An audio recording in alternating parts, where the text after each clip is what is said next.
It's 7 p.m. Thursday, May 23rd, here in Seoul. And these are the top stories at this hour. South Korea's late former president Roh Moo-hyun is remembered in a ceremony marking the 10th anniversary of his death. Dignitaries, including a former U.S. president, gather in Roh's hometown to pay their respects. North Korea abruptly cancels a series of inter-Korean civic group meetings in China for reasons yet unknown. Korean exports for new and promising sectors surge, providing hope that the overall slump in outbound shipments may turn around.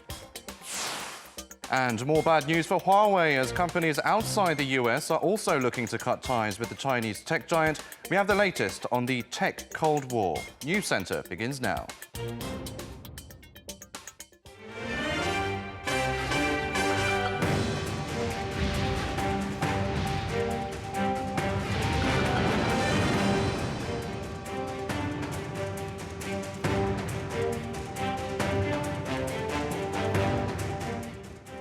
Good evening and welcome to Arirang News Center, coming to you live from Seoul. I'm Noaram. And I'm Han-daeun. Thanks for joining us.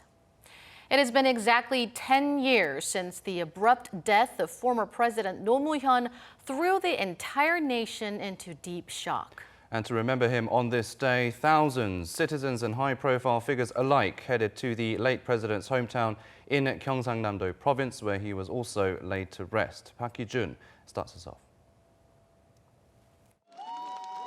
Thousands gathered at Bongha Village in Gyeongsangnam-do province to commemorate the 10th anniversary of the passing of former South Korean President Roh Moo-hyun. Thursday's memorial was attended by political leaders, including Prime Minister Lee Nak-yeon and National Assembly Speaker Moon Hee-sang. U.S. President George W. Bush also delivered a eulogy at the ceremony, where he described his then counterpart as a kind but strong leader. It was the first time a former U.S. leader attended a memorial for a former South Korean president. Bush also gave a portrait of Roh to the late former leader's family, a portrait the former U.S. president had painted himself. I painted a man who respected the fundamental rights of all citizens. And today I pray that his vision for human rights in Korea will extend north across the border. I painted a strong leader who was not afraid to speak his mind, even to the President of the United States. A decade has passed since Roh's sudden death in 2009. He took his own life by jumping off a cliff, which came amid investigations over bribery allegations. Roh is remembered for his efforts to improve people's lives and to build peace on the Korean peninsula. He also endlessly tried to challenge the regionalism and authoritarianism rooted in the country. Such drives are still ongoing, as his vision is mirrored by now President Moon Jae-in, who was Roh's presidential chief of staff and longtime friend. I came here because I miss him. He was selfless and righteous. I think I liked him because he felt close, like a neighborhood brother. I think he's an admirable person. He could have taken an easier road, but he chose to take a difficult road in life. More than 17,000 people gathered from all across the country. The support from today's massive crowd shows just how much the former president is still admired by the Korean people. Park Hee-jun, Arirang News, Kimhae. A great number of people, after all these years, are still mourning the loss of President Roh. But his legacy in politics still divides opinion. Our political correspondent Kim Min-ji now takes a look back at the late former president's turbulent political life. Roh Moo-hyun came to power in February 2003 as South Korea's 16th president.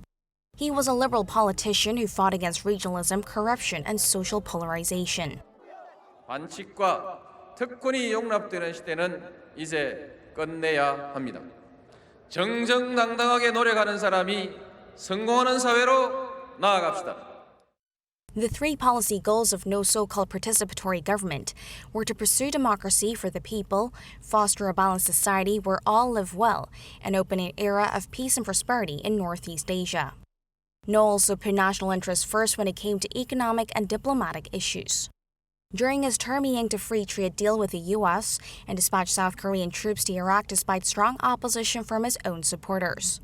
He also made headway toward establishing peace on the Korean peninsula, holding a summit with then North Korean leader Kim Jong-il. Although he's now remembered as a warm-hearted leader who worked to improve the lives of the people, his life as president and after his term in office wasn't always easy. He clashed with opposition parties over his progressive policies and was even impeached in 2004 on charges of violating election laws before later being reinstated after the Constitutional Court ruled in his favor. And not long after he returned to his hometown after his term ended, he was mired in a bribery scandal which tarnished his reputation, prompting him to take his own life. He denied allegations that members of his family accepted illicit funds, but the intensity of the probe appeared to be too much for the former leader.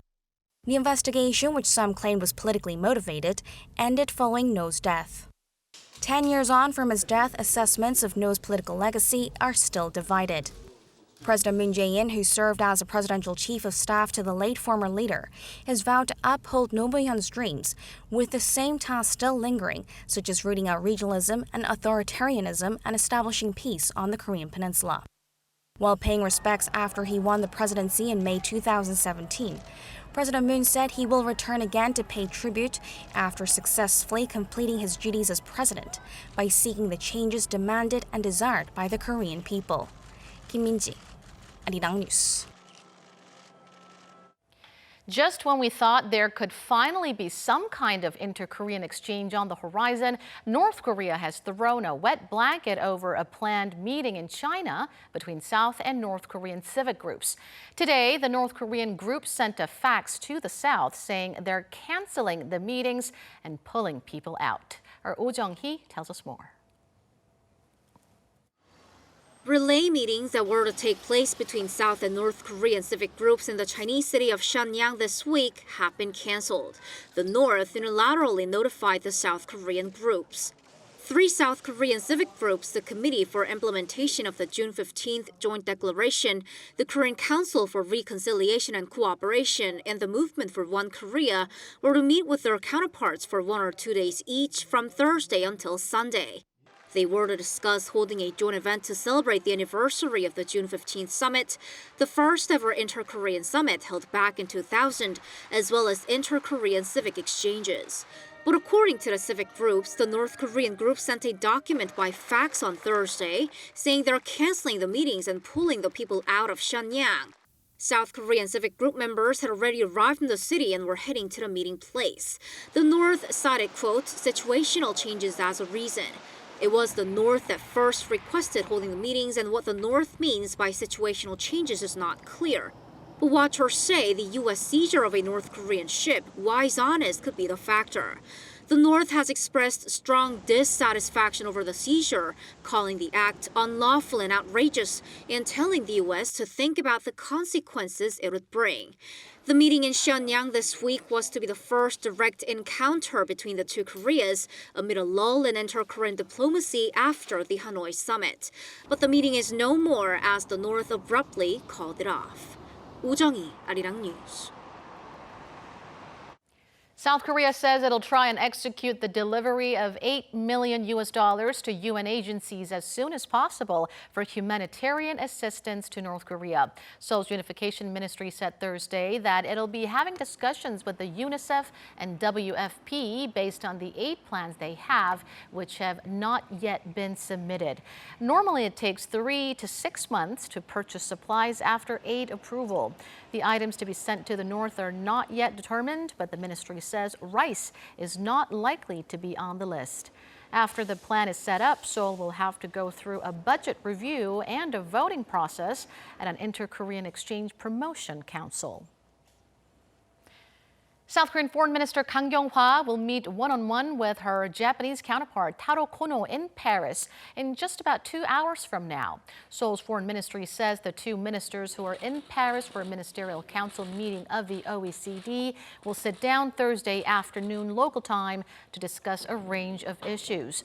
The meeting comes just days after Japan requested an arbitration involving a third country to resolve the wartime forced labor row between Seoul and Tokyo. Regarding Japan's request, an official from South Korea's foreign ministry said it'll review the matter while carefully considering all related issues. President Trump will reportedly be making a very interesting announcement about America's ties with Japan when he goes to Tokyo from the 25th to the 28th. According to Seoul-based Yonhap news agency, a U.S. official told reporters on Wednesday that the announcement will be made during Trump and Prime Minister Shinzo Abe's joint press conference. The official also said the trip will not be focused on trade, but on celebrating their ties as Japan enters a new era with its new emperor. After arriving in Japan on Saturday night, Trump is scheduled to hold an unofficial meeting with Abe the next day. On Monday, Trump will meet with Emperor Naruhito, who took the throne earlier this month, followed by official talks with Abe. A sizable vice-ministerial reshuffle at government ministries and organizations was announced today as the Moon administration now enters year 3.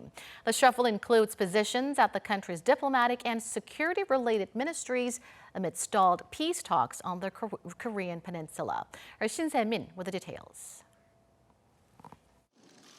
As the Moon administration enters its 3rd year, the president on Thursday reshuffled a number of vice minister level positions at government ministries and organizations. A total of 9 personnel have been repositioned, including all 3 vice ministers at the defense, foreign, and unification ministries. The move comes at a time when the peace process on the Korean peninsula is facing an impasse. Cho Se-young will serve as the new vice foreign minister, having served as the head of Korea National Diplomatic Academy, as well as the former director of a Northeast Asia bureau under the foreign ministry. Seo Ho, presidential secretary for unification policy, is set for the position of vice unification minister, while Park Jae-min, the chief of the defense ministry's firepower management office, has been advanced to the position of vice defense minister. For the other government ministry positions, Kim Sung-soo is set for the role of Vice Minister for Science and ICT. He is currently the president at the Korea Research Institute of Chemical Technology. Kim Kyung-uk and Son Byung-do have been promoted to the roles of Vice Minister for Transportation and Vice Chairman at the Financial Services Commission, respectively. The Ministry of Interior and Safety will have Kim Kye-jo as its Vice Minister. Prior to the announcement, Kim has been serving as the head of disaster and safety management within the ministry. Lee Jae-uk is set to serve as the Vice Minister for Agriculture, Food, and Rural Affairs. And lastly, Kim Kang-lip will be the Vice Representative at the Health and Welfare Ministry. The presidential office says that through the reshuffle of the vice ministerial post, it hopes to effectively carry the administration's policy initiatives to draw out the most desired outcomes. Shin Se-min, Arirang News. Let's turn to some economic news now. And South Korea's Finance Minister Hong Nam-ki has stressed the need for expansionary fiscal policies despite the country's growing debt. Speaking to reporters on Thursday, Hong said the country's debt-to-GDP ratio will surpass 40% next year, given a decline in tax revenue as well as expansionary policies. The Finance Ministry expects the ratio, typically seen as a measure of fiscal soundness, to hit 40.2% in the year 2020, topping the 40% mark for the first time. The minister said that expansionary policies are needed to revitalize the economy and support structural reform. As for the volatility in the foreign exchange market amid heightening trade tensions between the U.S. and China, Hong said that the government will take measures in case of instability. The finance minister also brushed off speculation about redenominating the Korean currency, that is, knocking zeros off its nominal value, saying that the government has no plans to do so. Statistics Korea says the monthly average income of the bottom bracket declined by 2.5% on year to around $1,000 due to a fall in wages. But the income gap between Korea's top and bottom 20% narrowed slightly in the first quarter to 5.8%. That's an improvement from near 6% tallied in the same period last year. This comes as those in the upper bracket saw their incomes fall 2.2% to about $8,400. The first decline for them since 2015. Korea's export figures have kept falling since the start of the year as demand for the country's memory chips has been waning globally. But the Trade Ministry's latest figures show export figures for new promising sectors have surged in recent months. Oh Soo-young has the details. Korea's exports of electric vehicles and other promising industrial goods have soared in recent months, providing a hint of a silver lining amid the country's dismal export figures seen in recent months. The Trade Ministry said Thursday that the total amount of exports across 9 new growth sectors had jumped nearly 8% on year during the first quarter of 2019. Outbound shipments of rechargeable batteries grew by nearly 12% on year, hitting $1.8 billion, amid the global appetite for small electronics, as well as cars and energy storage systems. Biohealth products amounted to $1.9 billion, a 10% increase over the cited period. But what really drove up the figures was Korea's electric vehicles, as the country's small to medium-sized cars become increasingly popular in the European market. Electric vehicle exports more than doubled to $660 million, posting a near 124% jump. Korea's OLED products, which make up the lion's share of the global market, also grew by 4.2%. The encouraging numbers come amid a downward trend in Korea's export figures, which fell for the 5th straight month in April, largely due to decreasing demand for memory chips. Korea has been aiming to nurture new growth sectors such as biohealth to move away from waning industries. Observers say while growth prospects look rosy for the time being, Korean firms must step up their game. Sectors such as reusable batteries, OLED, and plastic products are seeing rapid growth globally, and competition is heating up. So Korean firms must invest in developing new technologies and products. Also, with the global market's shifting preference for green cars, hydrogen-powered cars and SUVs, for instance, Korean automakers should diversify their portfolios. The Trade Ministry says it will aim to continue growth in promising new sectors and is set to reveal a plan to inject some $83.9 billion into developing and diversifying key export items in the first half of this year. Seoul, Arirang News. Now, there's more bad news for Huawei as Japanese and British companies, as well as American firms, are looking to cut ties with the Chinese firm following the Trump administration's trade ban. Kim Bo-kyun has the details. Japanese tech company Panasonic has announced it's suspending business with Huawei in a bid to comply with the U.S. ban on the Chinese firm. Panasonic spokesman Joe Flynn told AFP on Thursday that the company has stopped all business transactions with Huawei and its 68 affiliates that are covered by the U.S. ban. Panasonic, which manufactures a wide range of devices for smartphones, cars, and factory equipment, stopped short of saying exactly which components are subject to the ban. The previous day, a major British-based chip designer ARM decided to cut all ties with Huawei. The BBC reported that the company instructed all its staff to follow suit to go in line with the ban. The latest announcements are expected to deal a significant blow to Huawei as the Chinese company depends highly on ARM to develop its smartphone processors and on Panasonic for electronic components. Since last year, the Trump administration had been encouraging a boycott against Huawei, citing concerns over national security. Washington's allies Australia and New Zealand hopped in, with both countries limiting their transactions with Huawei in their 5G network business. Meanwhile, South Korea's foreign ministry said on Thursday that Washington had been expressing security concerns regarding Huawei's 5G equipment, adding that Seoul is well aware of Washington's position. The ministry said that the two sides are negotiating on the matter, but stopped short of mentioning the details of their talks. Kim Bo-kyun, Arirang News. Meanwhile, China's foreign minister has slammed the U.S. for its blacklisting of Huawei, but says Beijing is still open to talks if proposed trade deals are fair. Choi Shi-young reports. In a statement posted on the Chinese Foreign Ministry's website, Wang Yi said on Wednesday that, quote, the use of power to suppress China's private enterprises such as Huawei is typical economic bullying. He said Washington's pressure is a move to hamper China's development. He also criticized the U.S. for breaking the trade negotiations between the world's two largest economies by exerting such economic pressure. Wang said China would be open for trade negotiations with the U.S., but stressed his country will not accept unequal trade agreements. Despite the latest developments, U.S. Treasury Secretary Steven Mnuchin has expressed optimism about resuming negotiations with Beijing. Speaking at a congressional hearing on Wednesday, he stressed that new negotiations may take place when the two countries can move forward based on the talks they have already had.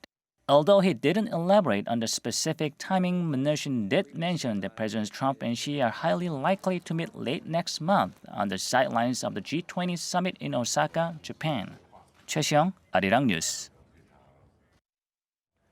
Global automakers are pushing for massive restructuring. The latest layoff of workers comes from Ford, which plans to reduce 10% of its labor force by the end of August. Kim Hye-sung reports on why and what this means.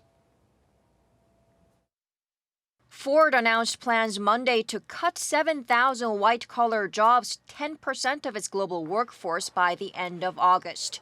And Ford is not alone. In the past 6 months, a number of global automakers, including Volkswagen and General Motors, have unveiled plans to downsize. Global car demand is falling amid slowing global economic growth. An increase in car-sharing services is also changing the auto industry landscape. Emission restrictions are stricter. To cope with falling sales and invest in new technologies to develop electric cars and driverless cars, automakers are cutting their labor force to generate cash to spend on innovation. In a memo to employees Monday, Ford CEO Jim Hackett said slashing the white-collar positions will save the company about $600 million a year and help Ford focus on new product development like smart cars and new technologies. Volkswagen has also vowed to cut 7,000 workers by 2023 to accelerate its transition into electric cars. General Motors said it will use the saved cost of around $6 billion a year from the cut of 14,000 jobs to focus on future cars. Electric cars and autonomous cars require fewer auto parts than fossil fuel cars, and automation in factories means fewer workers are needed. But it's not clear if the shift to future cars will drive down overall jobs, because it does create new jobs in infotainment car services and other areas. To keep up with the changes in the market, Korean automakers, including Hyundai Motor, are also investing in future cars by cooperating with startups and university research centers. The government also vowed to increase the number of electric vehicles and hydrogen cars to 10% of total auto production in the country by 2022. It's unclear if the number of overall car-related jobs will decrease in the future, but being proactive to save costs and invest in future cars is now becoming the new normal in the auto industry. Kim Hye-sung, Arirang News. South Korean film director Bong Joon-ho had a night to remember at the Cannes Film Festival on Tuesday, receiving an 8-minute standing ovation for his latest film, Parasite. Her Kim Da-mi has the story. For 8 minutes straight on Tuesday night, the audience at the Cannes Grand Theatre Lumiere was on its feet, clapping and cheering for South Korean filmmaker Bong Joon-ho and his masterpiece, Parasite.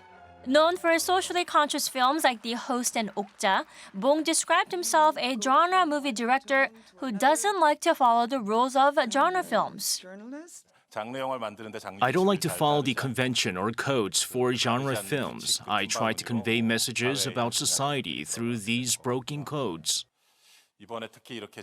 Parasite portrays the story of a poor family getting involved with a wealthy family after their son works as a tutor for the rich family's daughter. Renowned South Korean actors Song Kang-ho, Do Ye-jung, and Lee Sun-gyun star in the film.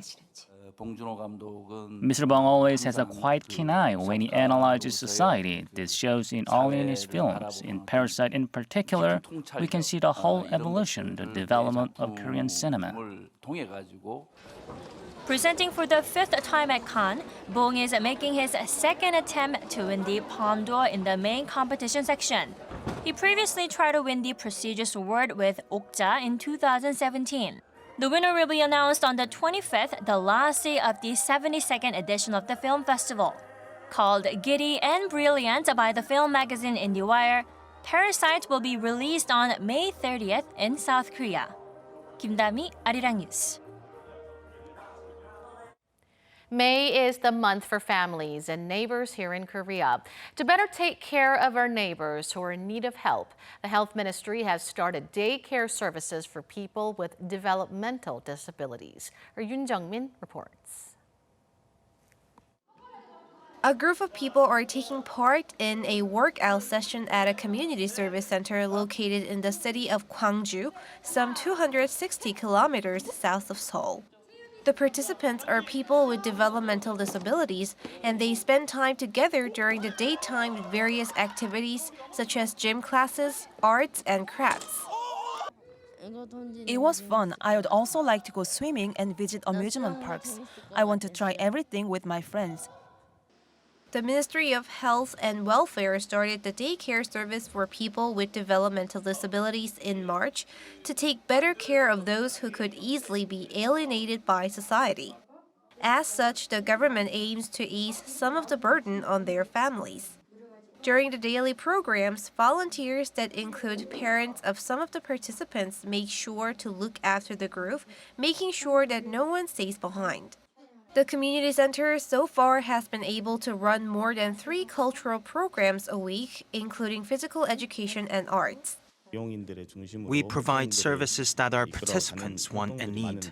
These programs are designed for groups rather than for an individual, and as such, they aim to help the participants from social bonds. We also strive to help them become more self-reliant through these activities. The Health Ministry plans to widen the services to 17,000 recipients by 2022, but the participants and their families say there needs to be more government support. Yoon Jung-min, Arirang News, Gwangju. Minutes from the Fed's most recent meeting appear to confirm that it won't be changing interest rates in either direction for the time being. In their meeting from April 30th to May 1st, Fed members agreed that patience is needed in the near future despite continued improvements in global economic and financial conditions. They also said they think recent weakness in inflation is only temporary. After that meeting, the Fed kept its key interest rate steady between 2.25% and 2.5%. The Korea Meteorological Administration says it will issue this year's first heatwave advisory for Seoul tomorrow as unseasonably hot conditions continue to grip the nation. Parts of Gyeonggi-do province as well as some southern regions are already under heatwave advisories. Weather authorities forecast the mercury to hit a sizzling 35 degrees Celsius tomorrow in some parts, the hottest so far this season. A hidden record of an ancient Korean king during the Three Kingdoms era has been discovered in a cave in the southern county of Ulchin.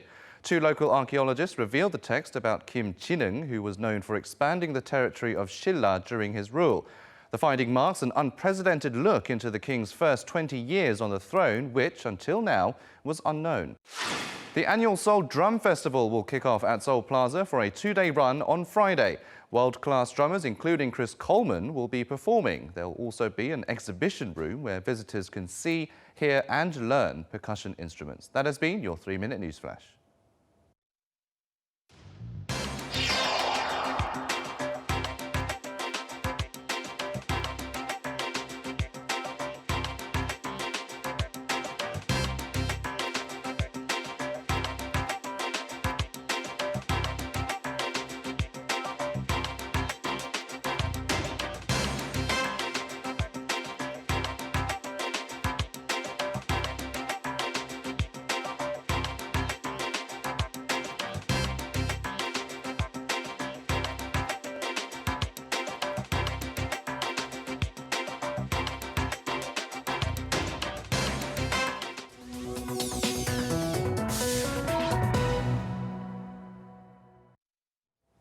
It's now time to take a look at some of the digital media content available on Arirang's social media platforms. And today we have another episode of Koreator with Natalia from the U.S. sharing with us some tips on how to learn Korean. Hi everyone, my name is Natalia and I'm your Korean language study buddy.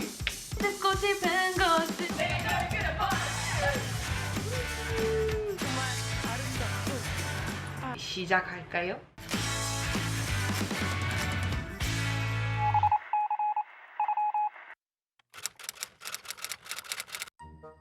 I was super interested in K-pop. I loved K-dramas. 널 좋아해.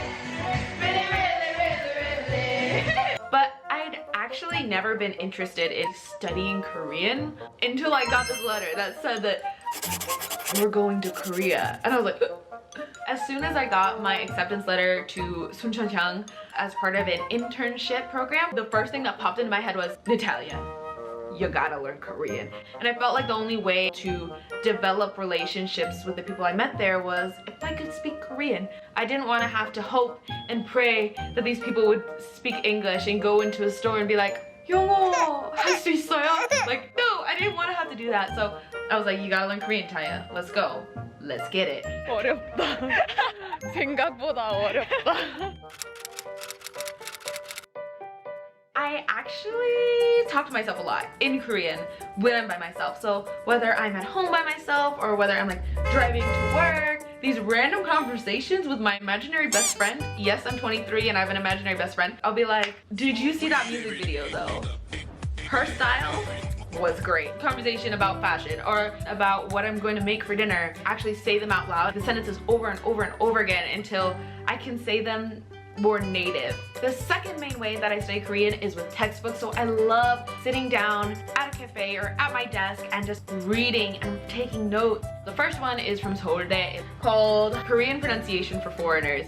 And then my second favorite textbook right now is my Yuhua books. I love them. They're so in-depth and they explain grammar so well that I'm just learning so much from them.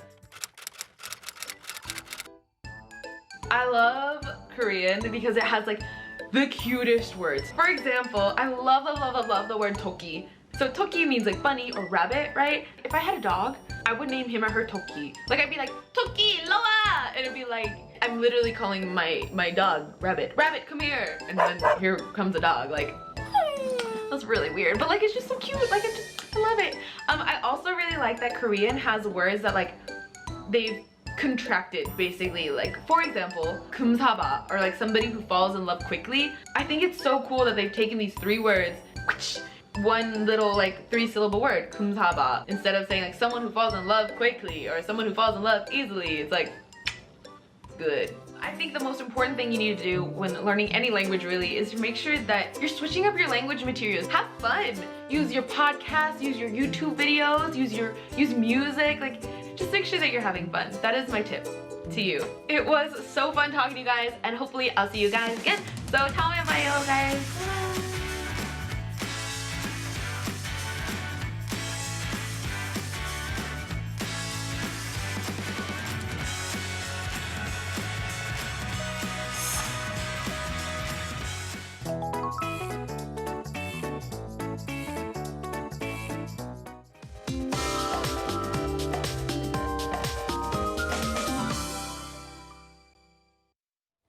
A heat wave alert is set to be issued for Seoul tomorrow, following alerts on the southern areas. That's right, not the kind of readings we expect in May. Let's get more from our Michelle Park at the Weather Center. Michelle. Good evening, guys. Now, hot weather is making an early appearance for Korea, and even hotter temperatures are predicted for tomorrow with continuing sunny skies. And Tokyo seems to be warming up as well, reaching a high of 28 degrees Celsius for Friday. Now, as the mercury increases, more regions will be issued with heat wave alerts tomorrow, including here in Seoul, which is predicted to last throughout our weekend. And Friday morning will be mild with bright sunny skies. Now, Seoul will begin the morning at 17 degrees Celsius, while the eastern areas will have cooler start to the day at 13 degrees. The afternoon highs will mostly reach into the low 30s tomorrow, while it will be cooler for Busan and Jeju, with the highs remaining in the 20s. The heat wave is expected to subside on Monday when the temperature is set to significantly drop and with the coming of rain nationwide. I'll leave you with the weather conditions around the world.